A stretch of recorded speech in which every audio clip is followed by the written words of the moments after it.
You know, I think the love of being on the water is really what drives all of us as boat owners.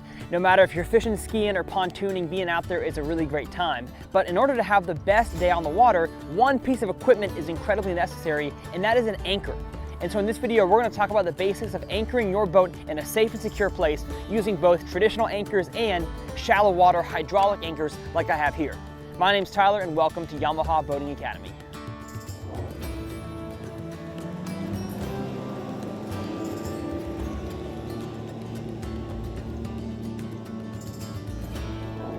So anchoring your boat might seem like a really easy process, right? You just kind of take your anchor, you tie it to your boat, and you throw it out there and hope it sticks. Well, not so easy. You know, there's a few things to understand when it comes to picking out the right anchor for your boat size and your bottom composition. So let's talk about some of those key things, starting with the different types of anchors. Anchors come in multiple styles and shapes, so we're going to talk about the three main ones, being a fluke anchor, a grapnel, and a mushroom. A fluke anchor is really the traditional anchor style that most people think of, you know, the image that pops into your head when you say throw out the anchor.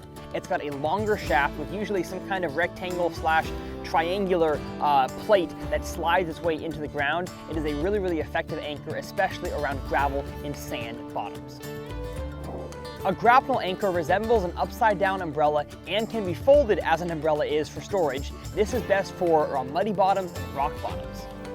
Lastly, a mushroom anchor is great for rock as well, but is usually utilized in smaller boats like kayaks and john boats. For big boats, I usually stick to the main fluke anchor and the grapnel. And the last type of anchor we have, and one of the greatest technological innovations in my mind in the marine industry over the past few decades, is the shallow water anchor. I've actually been anchored this entire time using my hydraulic anchors back there, which on the model that I have can keep me anchored in anything less than 10 feet of water. So those are the four main types of anchors. It's time for you to select the right one for your boat and your bottom composition. Let's now talk about the anchoring process. So the first question you may ask about anchor rope length is going to be, how long should my rope be? And there's really one general rule that I've seen online and that I adhere to, and that is the 3 times scope rule. So that means every 1 foot of depth, you want 3 feet of rope. So right now we're in about 4 to 5 feet of water. If I'm going to anchor right here and I have a traditional anchor, I'm going to use anywhere from 12 to 15 to 18 feet of rope. You can go even longer, and I always say less is not more. More is more in this situation.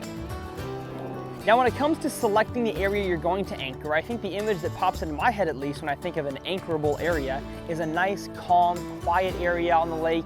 You can't hear any noises besides the birds chirping, leaves falling, lots of peace and tranquility.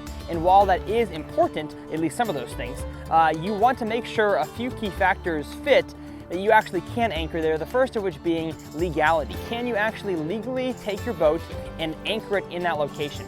You know, first off, you may have some underwater lines running, electrical power, you may have a water intake pump, or you may be on private water, whether you're in a marina or just a private area, private lagoon, and you legally can't anchor there. So knowing if you can legally anchor is the first important step.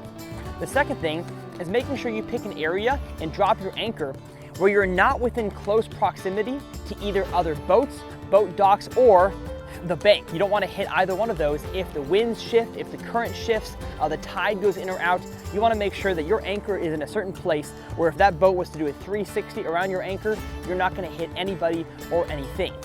And the last thing, of course, is depth. You have to either know, based on being around the lake for a long time, or have a fish finder or a depth finder on your boat to know exactly how deep it is, as we just talked about with the anchor rope length.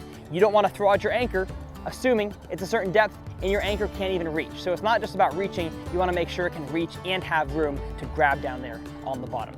We all want to select a very nice, peaceful place, but if the other 3 things, those key factors, don't line up, you haven't found yourself a good enough anchoring spot. So as we bring our shallow water anchors up to head out for a good day of fishing, thank you all so much for watching this episode of Yamaha Boating Academy. As always, I hope this gives you helpful tips no matter how long you've been a boater for. My name's Tyler. We'll see y'all next time.